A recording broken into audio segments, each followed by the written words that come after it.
Hello, everyone. My name is Tiara Brooks. We'd like to welcome to the webinar, SBHC Advocacy 101, telling your story to federal policymakers. But before we begin, we do have a few housekeeping reminders. All attendees are in listen-only mode. However, we would love to hear your questions. To enter questions during the webinar, please enter them in the Q&A box, which is located in your Zoom control panel. At the end of this webinar, we also will have evaluation poll questions. Please let us know how we are doing. Your feedback is vital in helping us craft presentations to meet your needs. This webinar is being recorded and will be archived in our website in 1 to 2 business days.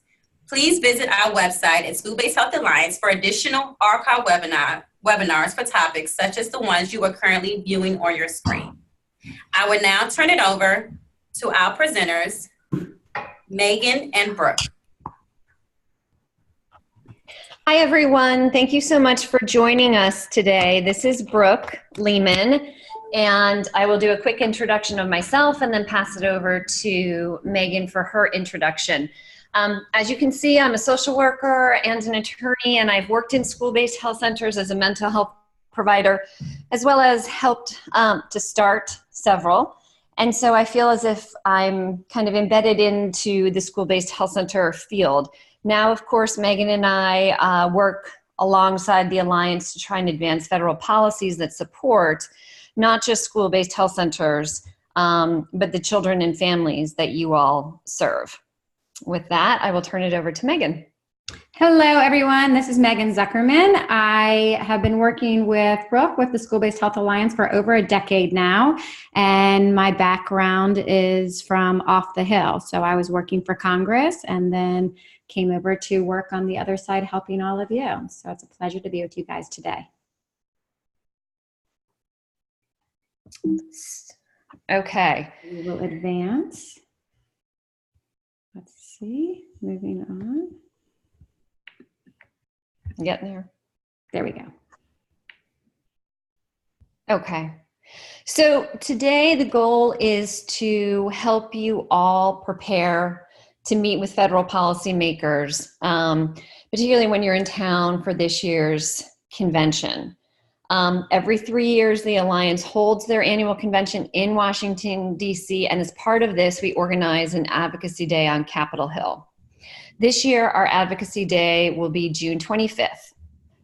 Some of you on this call might be completely new to this experience, and some of you may be seasoned veterans. I know we have some out there for our Advocacy Days, but our goal is to provide a basic overview of the process, how to prepare for your meetings, how to schedule them in order to make them the most successful that they can be. Also, just a quick note to say that Megan and I will be running a breakout session.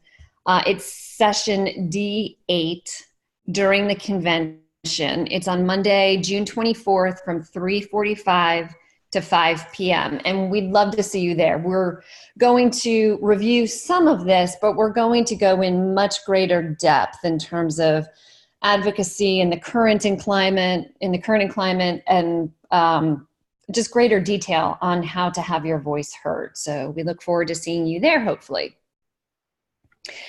In the meantime, let's get ready for the convention. Did we advance? Yes. Oops, sorry. Okay. Hold on. Okay, we're on advocacy, why it matters. Okay. Just allow folks for our technical challenges. I will admit that I am not particularly good with technology, so just bear with us if we stumble a bit. So why does advocacy matter? A lot of people, especially in this current climate, feel as though advocacy is just something that doesn't change anything. They think that their voice won't matter. But it actually does, and your voices in particular. Megan and I are on the Hill quite frequently. We answer a lot of questions. We have good relationships with folks, but the fact is things change and things happen when constituents come to the Hill, especially when you come and you provide education and awareness about school-based health centers. It is a model that has grown and developed tremendous bipartisan support, but there are always new members. There are always new staff. And so coming and telling them about what's available, what school-based health centers do, is very, very important. And let me just add that it will be important to you all, even within your state, because as you face some state challenges, you can also use the relationships that you've developed with your federal delegation to try and address those as well. And before we dive into the details of scheduling meetings and then preparing for them and how you'll walk through the meetings, we just want to take a quick second to say, to give some basic information on the differences between advocacy and lobbying.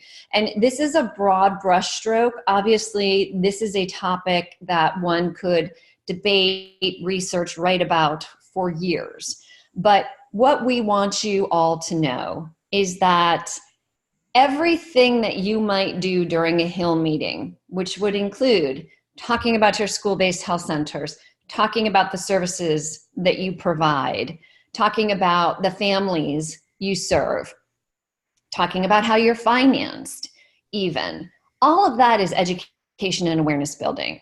The only thing that happens in these meetings that is considered lobbying is when you ask a member, through their staff most likely, to support a bill. So in this case, somebody during these meetings will hopefully be able to say, we would like Senator X to please sign on in support of the school-based health center reauthorization bill. Right there, that's lobbying. That's the only thing that's lobbying. Everything else is awareness building and education. So I know I'm oversimplifying, but for our purposes and for the visits that you're going to be making, that's really what it comes down to. So here's a slide of what the day is going to look like for you all. If you're attending, breakfast and registration, obviously, we're going to have a pep rally, which should be really exciting. It's always a great event to bring everybody together and to get organized and to get excited. We expect to have some members of Congress participating. Either they will physically attend the rally or we will be having them participate through electronic mechanisms. But it's really a great way to kick off the day. Then we suggest that 10 o'clock is a great time to begin your meetings, and 2 o'clock would be a great time to end them so that you can get back for the rest of the convention. That said, nothing is perfect, and so you may end up scheduling meetings outside of these times, and we'll leave that up to you and the staff that you're working with. But the intent is to try and use this protected space and time in the convention to go to the Hill and have your voice heard. Bear in mind, if you are leaving from the hotel and taking the metro, it takes about 20 minutes from the hotel to get to the Hill. So as you're planning your meetings, keep that in mind. And we'll get to some more timing issues further into the webinar. And then just to talk about the layout of you're seeing right now, the map of Capitol Hill. So just for you all to note, for those of you new to DC, that the Senate building, so when you're asking to meet with your Senate offices, those are on the opposite side of the Capitol from your House offices. So that's about a 20-minute walk. You'll see Union Station on the top, and then at the bottom it says Capitol South with the circle around those three buildings. It's about 20 minutes between those two groups of buildings. Okay, so let's get down to the nitty-gritty of preparing for your meetings. The first thing that we suggest you do is some research on your federal delegation. Some of you who are listening today probably come from states where your delegation is enormous. Others of you may be coming from states that have a much smaller federal delegation. But we do suggest that you go to some of their websites, particularly those that you're going to prioritize having meetings with.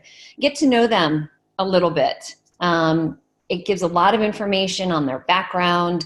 You can see things that they voted on. You can see the bills that they've sponsored, just to give you an idea of who they are as a person and how you might be able to relate your school-based health centers to interests of theirs. You can do this. I'm going to say this here, but you can also visit with them back in their state. So I just want to be clear about that. It's a great time to be doing this during the Hill Convention, but they do go back to their states, as I'm sure you're aware. There are recess periods. So those are also times to have meetings with them.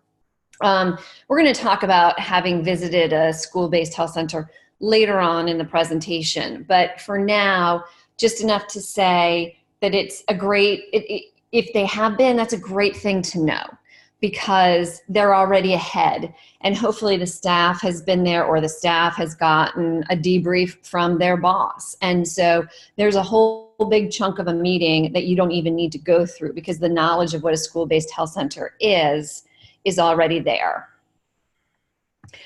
Okay, so scheduling your meetings. We say here, prioritize members of Congress, that's what MOC stands for, that are on relevant committees. By relevant committees, we mean the committees that have jurisdiction over the school-based health center bill. So, as I'm sure you all know, but I'll just go ahead and repeat, each chamber of Congress is broken down into committees, and each committee has jurisdiction over various things, various subject matters. There's a committee in the House and a committee in the Senate that have jurisdiction over school-based health centers and our legislation.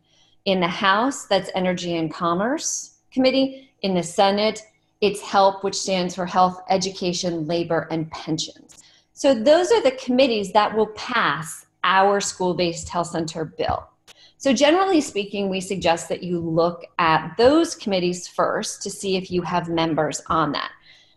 However, we've done some of that for you. And in fact, Megan is doing a tremendous amount of work in creating Excel sheets for every state where there is a where there are registrants for the convention.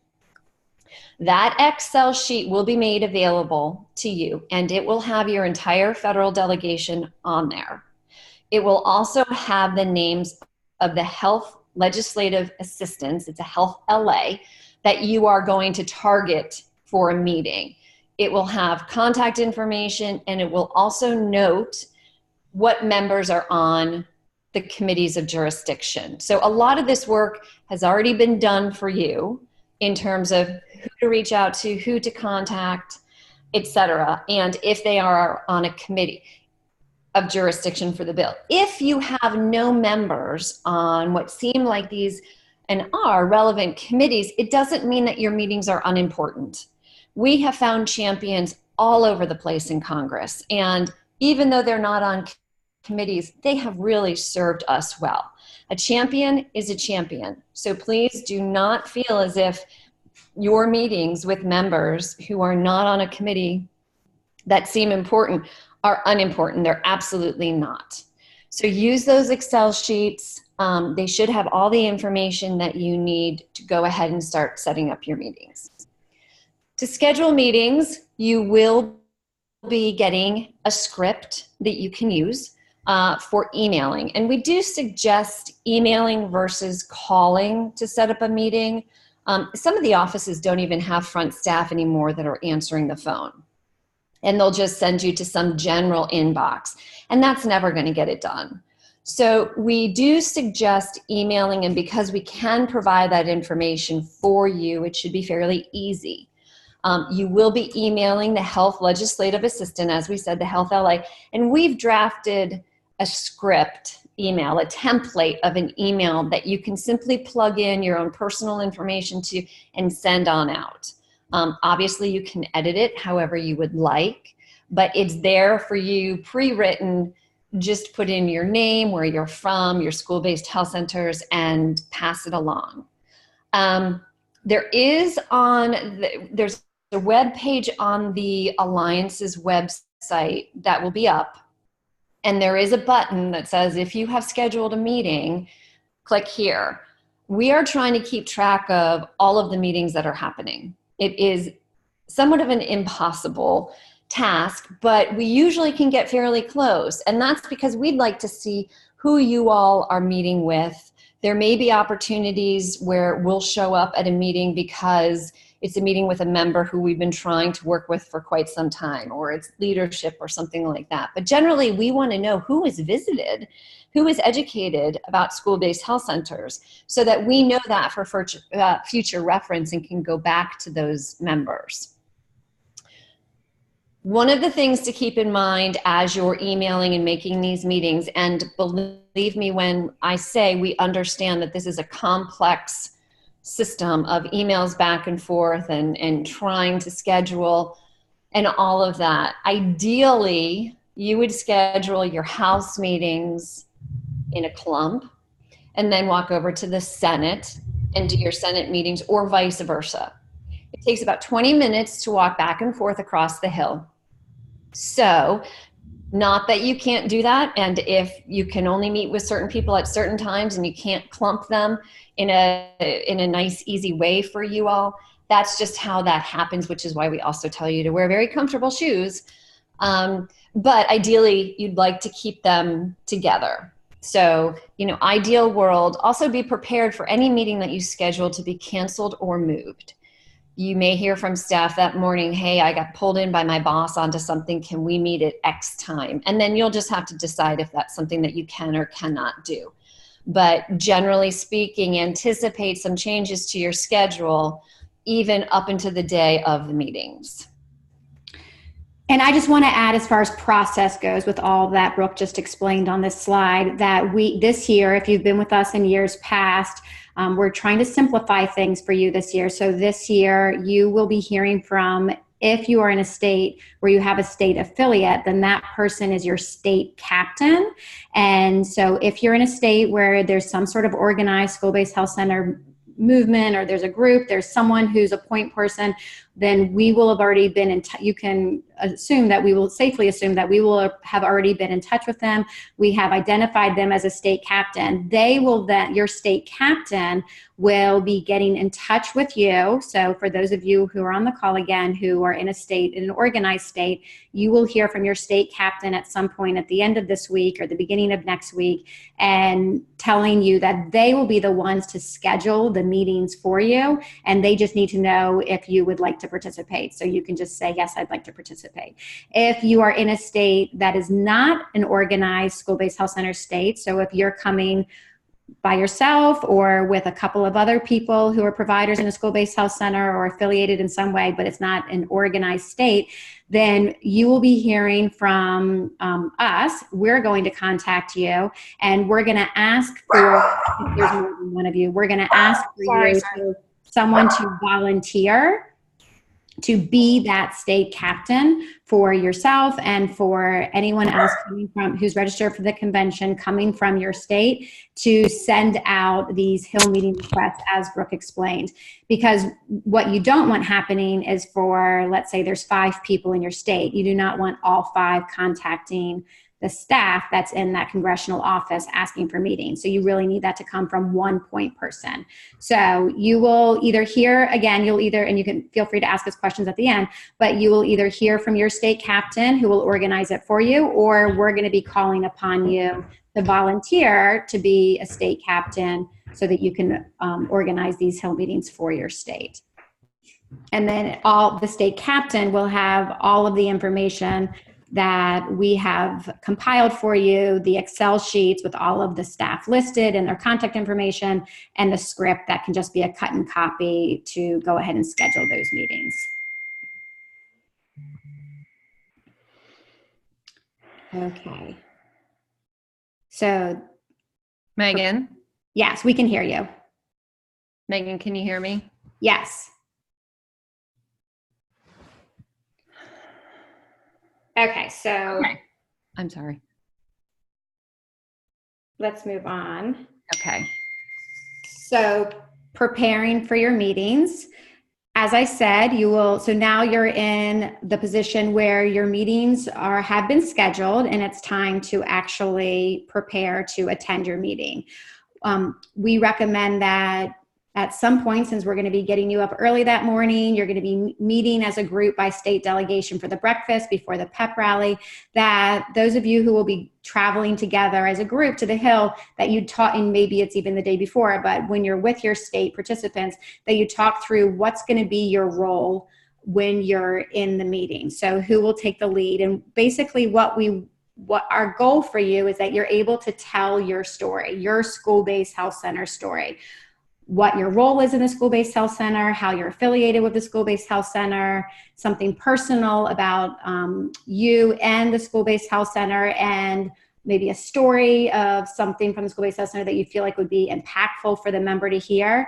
What the takeaway for all staff, because they have so many of these meetings a day with different constituency groups, is what's a story that resonated with them? What's a takeaway that they can remember at the end of your meeting? So we really want you up there telling your story, telling your role. So you'll need to do a brief introduction at the beginning of your meeting. And again, you guys can pre-assign these roles before walking in and do a little practice run, if you will. And you'll give an intro. Who are you? Where are you in the district if you're meeting with a House member? Or where are you located in the state if you're meeting with a senator?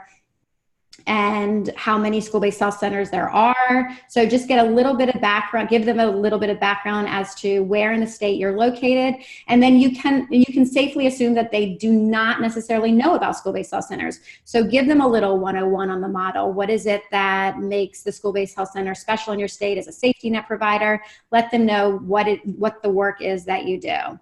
You will have a leave behind, what we call a leave behind, in your, which is a folder that you will be given by us before you go to the Hill. And in that will be a packet of information with all of the talking points that we want you to be able to pass on to the staff. And we'd also like for you to put anything state specific that you have. The congressional staff loves stats and figures. So anything that you can provide, maybe there's a census that your state just did, or an annual report, or a newsletter that you've just published, anything that you all can bring with you to the convention that you could just stick in this folder and hand to your member of Congress, to the congressional staff that you meet with, would be great. So the leave behind is an opportunity for you all to talk through the information that's in there. And in there will also be, and we'll get to this in a later slide, but in there will also be talking about our current school-based health center bill. So in your roles, you'll have the intro, you'll have who you are, you'll have, say, what's unique about you. Maybe you're in a telehealth situation, maybe you're in a rural area. So you'll do all of the 101, and then you'll actually make the ask, which we will get to. So just a couple other things to add. When you are trying to schedule the meetings, I just want to reiterate that it may take you a couple of emails to get the staffers' attention. So if you have not heard from them after 3 to 4 days, email them again. Just keep emailing them. Don't worry about bugging them. Their job is to meet with constituents. And so we just want you to know that because that is their job, you absolutely have the right to keep asking. If you have still not heard from them, even on the day of the Hill meetings, please feel free to go up to the Hill and drop by. A lot of people do that. You can email that day and say, I'm coming up to the Hill, can I stop by, etc. So even if you don't have a meeting scheduled by the time you come, it doesn't mean that you shouldn't participate, because sometimes just showing up can get you a good meeting. The other thing I just wanted to add is that as you're preparing and developing the roles of people who will be with you, if there are more of you than, say, 2 or so, have somebody taking notes. We find that that's always helpful, just because lots of things are being said by lots of different people, and it's helpful if somebody can be reading the body language of the staffer.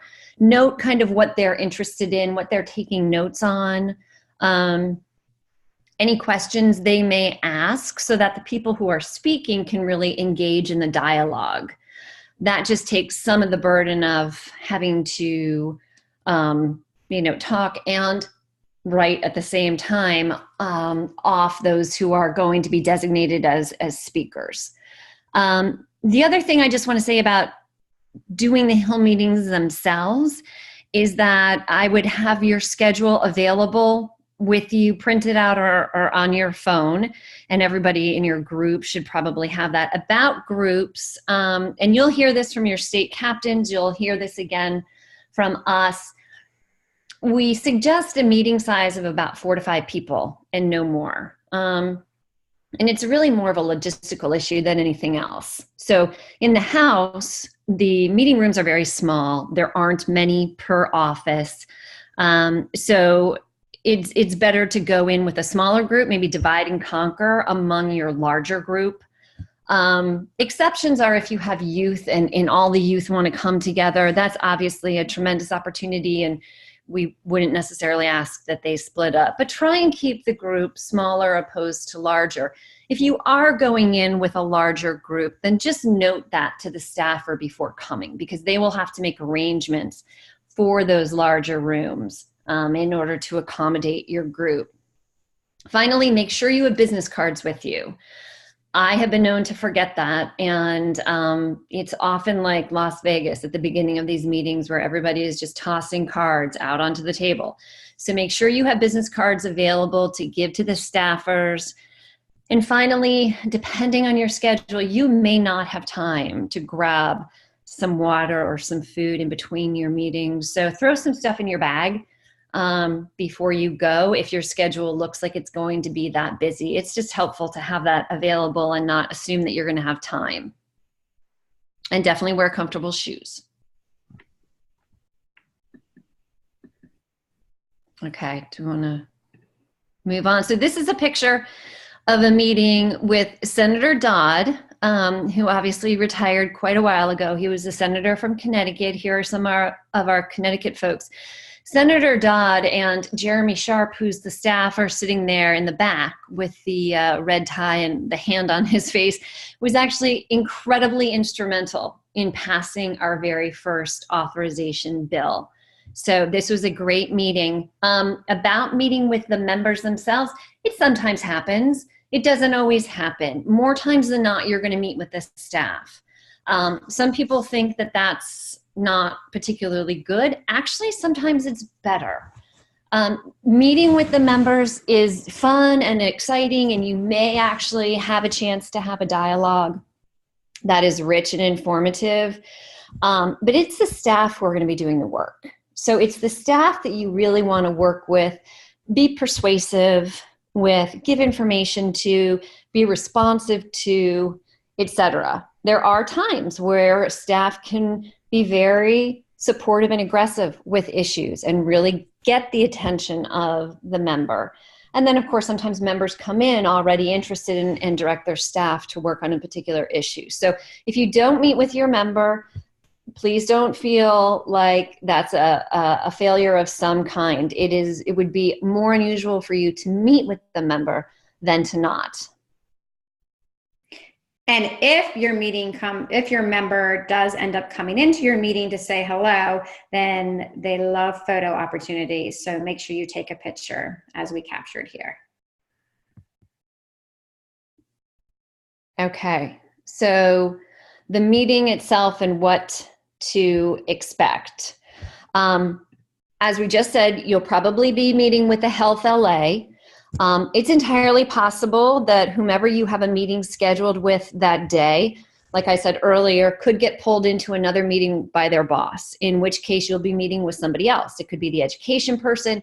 It could be a legislative correspondent or an LC. They tend to be the lowest on the totem pole. This also is very, very normal. So don't feel like you're being blown off or pushed aside. The schedules up there literally change minute to minute. We had a call yesterday that got pushed, I don't know how many times, because the staff that we were trying to talk to just kept getting pulled to things by their boss. So you should be meeting with the Health LA, but if it doesn't happen, go with whomever you're meeting with.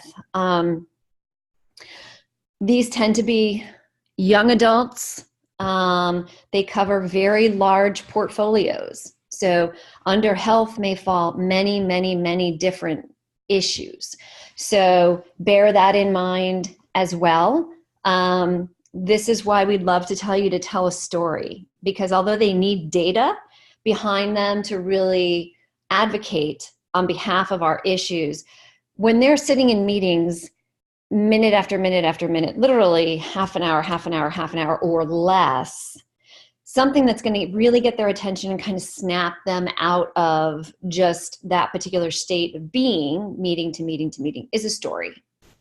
So please be sure to include the story, grab their attention. You can do that really at the very beginning, and it should make all the difference. Obviously, staff are going to have different personalities. Some are going to be more talkative, some are going to be less talkative. Don't worry about that. Just try and relate and get the information across. You can only do what you can do. If they're quiet, just keep on talking. That's always our recommendation. Be prepared to meet in weird places.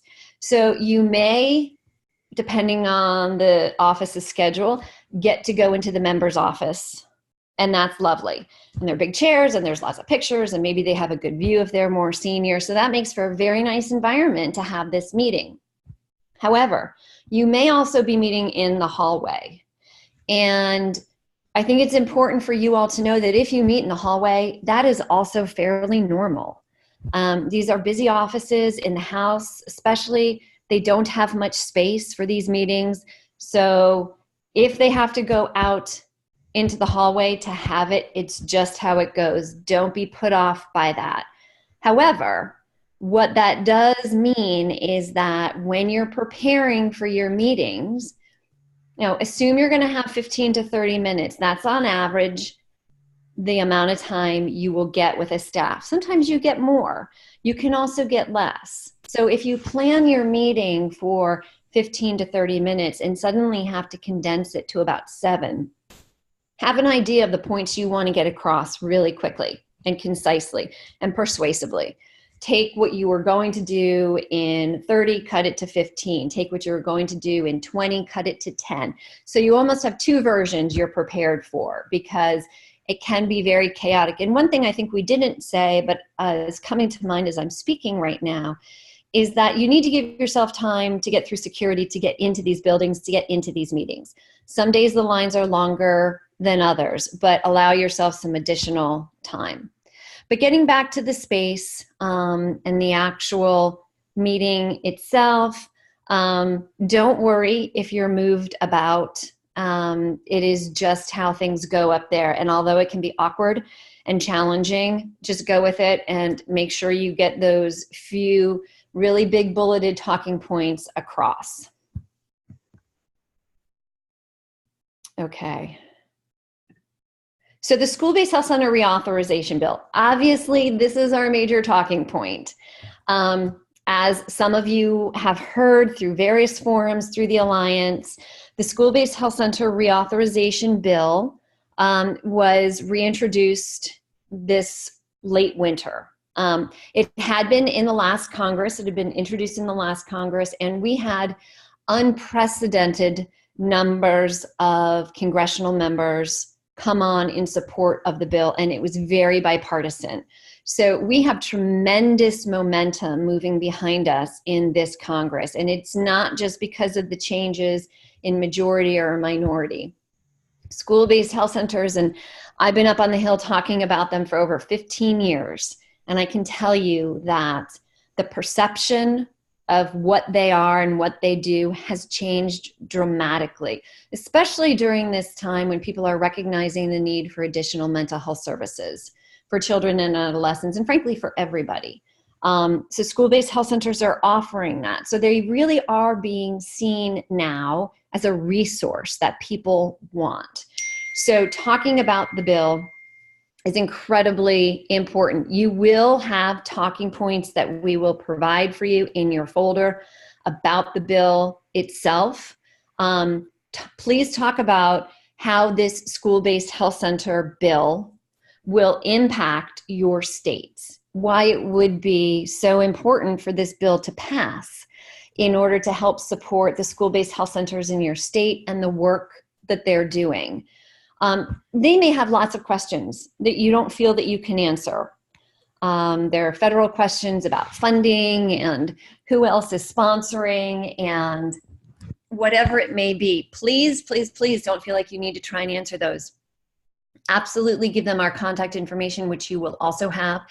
Also, in your meeting follow-up notes, please alert us to the fact that there were staffers with questions. And we can talk about that towards the end, because we will absolutely follow up with every single office that has questions. And we want to be a resource to you all so that you don't feel like you're put in an uncomfortable position when somebody's asking you technicalities about the bill that you may not know. The most important thing is to talk about it, to relate it to your own school-based health centers, and then to ask the member to sign on and support the bill. That would be the member becoming a co-sponsor. Note, that is the lobbying part, but only that. So have somebody in your group be able to make that ask, and by all means encourage them to please sign on in support of the bill. And I just want to add that you might be going to meetings where your member of Congress has already signed on to the bill. And if that's the case, we will make sure you have that information walking in. Your state captain will know that. Or if you're the state captain, we'll make sure that you have that information. And in which case, nothing changes as far as you telling your story, as far as you talking about the importance of the reauthorization bill for your district, for your state. The only thing that will change is that you'll simply say thank you rather than making the ask to please sign on as a co-sponsor. Your your simple message at the end will be, we greatly appreciate it. Thank you. So moving on to follow-up. Follow-up is incredibly important. We all leave these types of events and we get back into our own lives and everything takes over. And what we did in DC stays in DC, but it would be really helpful if it didn't. The best way to maintain these relationships is to follow up. So the very first thing to do within a day or two of leaving, or even while you're still at the convention and in DC, but the meetings have passed, is to send a thank you note to each staffer that you met with, thanking them for their time and for the opportunity to come and speak with them about school-based health centers. We will have census data in your packets, but if they've asked a question related to it, or you think it would just be helpful, you can always reattach that electronically. Answer any questions they had that you said you would follow up on. That's always important. And if they've asked questions that you didn't feel comfortable answering because they were related to the bill, a great way for us to know that is for you to CC us on those emails and refer to us, and we will reply all and get the staffer any information that they need. Finally, keeping these relationships going is really how we feel the benefit of them. So after you send your thank you, after we've answered whatever questions they may have, add them to different lists that you use. Whether you have something like a newsletter that goes out, should there be something in the state where somebody comes to visit a school-based health center. And we do really suggest you try and certainly put that out there, make that offer, both when you're in the meeting itself and as a follow-up in the email. We all know that seeing is believing, and over the years we've watched members go from being unsupportive to being champions just by virtue of seeing the school-based health center. Finally, the light goes on and it's not aha moment for them. So certainly bring that up during the meeting. Definitely include it in your follow-up email, and then hopefully work to make that happen. But in addition, add them to anything else you might be sending out that's positive and informative about the school-based health centers in their district and their state. And it's just a way to keep the dialogue going. And that way, as things evolve with the bill, or frankly, as I said in the beginning, as things evolve within your state, you have somebody that you have a good working relationship with that you can be in contact with who may be able to support you. And I think we can move on to wrapping it up. So the highlights that we hit today, we know it's brief and it's kind of a whirlwind and a whole big bunch of information all at once, which is why we will always be around for any questions you have, both before we get to DC, while we're in DC, after we're in DC together. So preparing, you're going to have the state captains. If you don't have state captains, you will be contacted by Megan and I. Next week is our outreach week. This is when we'd love to see you make your Hill visits, at least try and schedule your Hill visits that week. Nothing happens perfectly, so just keep at it. If you've sent the emails out, just keep going until you get some kind of response. Obviously, if you can't do it all next week, just do it as soon as you can. Plan with your colleagues about how the meeting's going to go, who you want to do what, etc. The Hill meetings themselves, just relax and remember that you really are, the expert.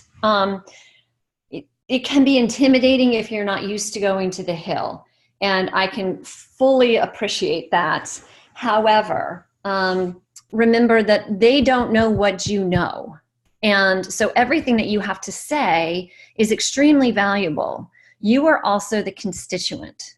So ultimately, they are, serving you. And that really is something to think about. I know it sounds corny and people say, oh, again, like I said earlier, my voice doesn't matter, but it does. So go in with confidence, share your story, get their attention, give them some great information. If you do take pictures, if you've had a great meeting, maybe you tweet about it, maybe you send a picture out, use Facebook, however you want to do it. But offices also like to get credit. So if it's been a great meeting or you met with a senator, tweet it and let the office know that you tweeted it and they'll retweet it. So, everybody likes to get attention that's positive. And then follow up, just to recap, send those emails thanking the staff for their time, answering any questions they have, reiterating that you'd love them and or the member to come and see a school-based health center. And just to note on that, some of you have states where you have school-based health centers where staff just may not be traveling to. You're a bigger state. Or whatever. There aren't school-based health centers where they know they're going to be visiting with their boss or something. For whatever reason, if you can't get someone out to a school-based health center in your district or your state, we do have school-based health centers in Washington, D.C.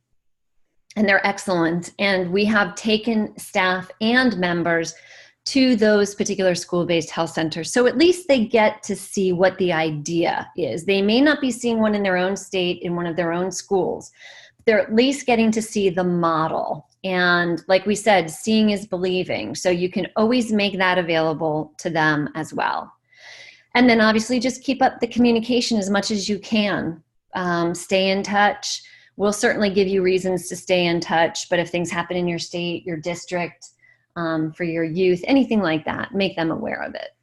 And I just want to draw your attention, and you'll have this in your materials again before you go up on the Hill, but the hashtag for the week that you're there, is the hashtag is SBHC19. So if you are on Twitter and you have a photo op, or if you just want to talk about that you're meeting with your member of Congress using their handle, that you use this hashtag SBHC19. And again, we'll remind you of this throughout your time at the convention.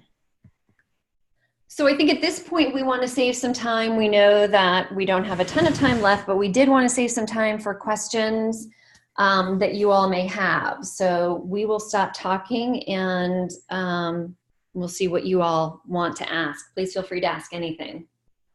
Yes, thank you so much, Brooke and Megan. Right now, this is an opportunity for you to enter any questions that you may have into our Q&A. So please enter those questions now. And while you are doing that, we do have a few announcements. We ask that you please join us and become a member. Our members extend and support our work. Trainings like this webinar would not be possible without the support of our members. In addition, our members receive exclusive access to valuable programs, tools, timely publications, and networking opportunities. So please definitely visit our website for more information. And also our members get a discount to our 2019 convention. Registration is still open. It closes on June 7th. So we ask that you please go online if you haven't already to register for our convention. So you can definitely attend our many workshops that we have, and of course, come to Advocacy Day. And if you have any information, please, or any other questions, please just let us know. We will have awesome pre-conferences and workshops, Advocacy Day and rally and field visits, and so much more. There's definitely more information on our website. So once again, if you have any questions, just please enter them now. Is there anything else also, Brooke and Megan, that you maybe want to add to your presentation? I just want to reiterate that all of the information, including this webinar, will be posted on the SBHA website. So don't feel like you had to memorize everything that we just stated over the last hour, that everything, all the resources will be available to you. And obviously you can reach out to any SBHA staff or ourselves if for any follow-up. Definitely. And we'll also send a follow-up email that would include your contact information and a link to where they can receive the recording and the slides of the presentation.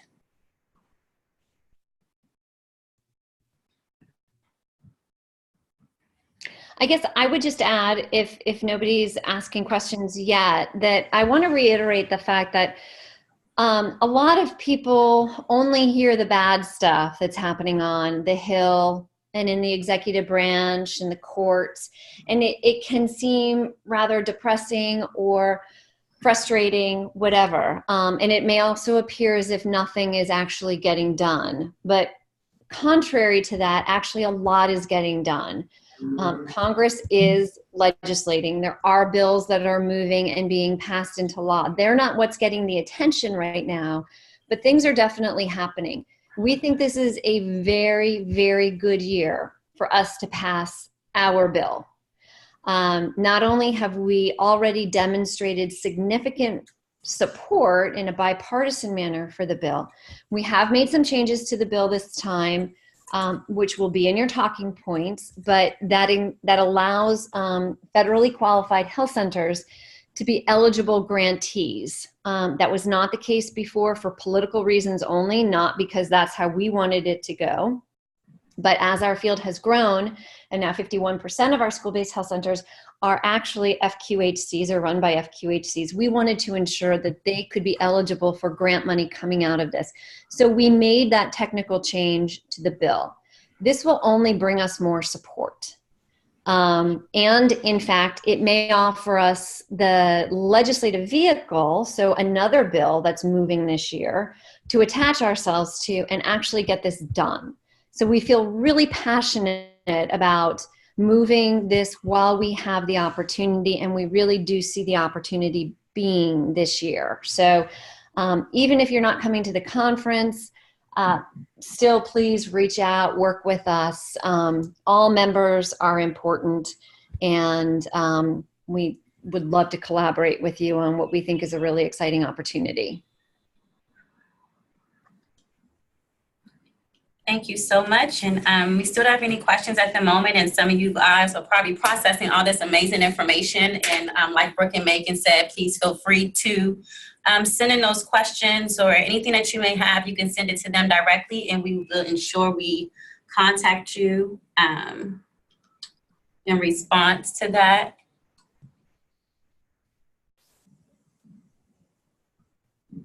All right, so if you do not have any questions for us at the moment, we do have a few questions for you all. Once again, please feel free to email us if you have any information, but we would like your feedback. So if you can please just answer the few questions that are currently on your screen, and we'll give everyone just about a minute to answer those questions.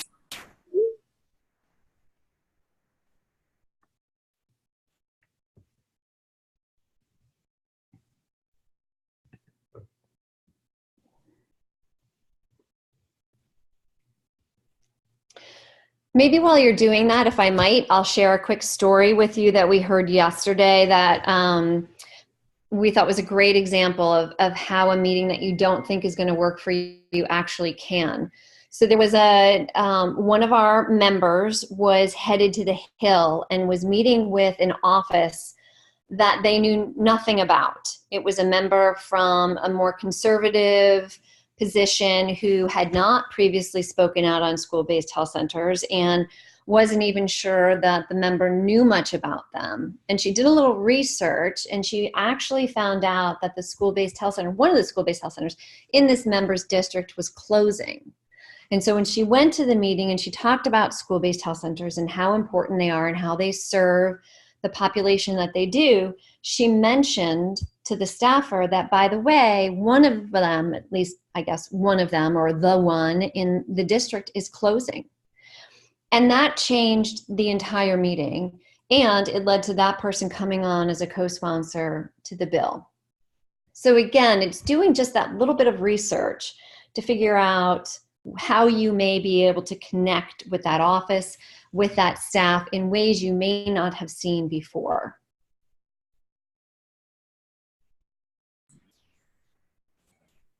So true. That is great. Thank you so much. And this is Brooke and Megan's contact information, like they mentioned earlier. So if you have anything else you want to send, and any more, one more thing you want to add, Brooke and Megan, before we close out the webinar? No, thank you guys for participating today. Hopefully we've given you some information that you can use. And if you're coming to the convention, we look forward to meeting you then. Thank you. We truly appreciate it. Thank you so much, Brooke and Megan, and to all of our attendees. And we hope that you have a wonderful day. Bye-bye. Bye-bye.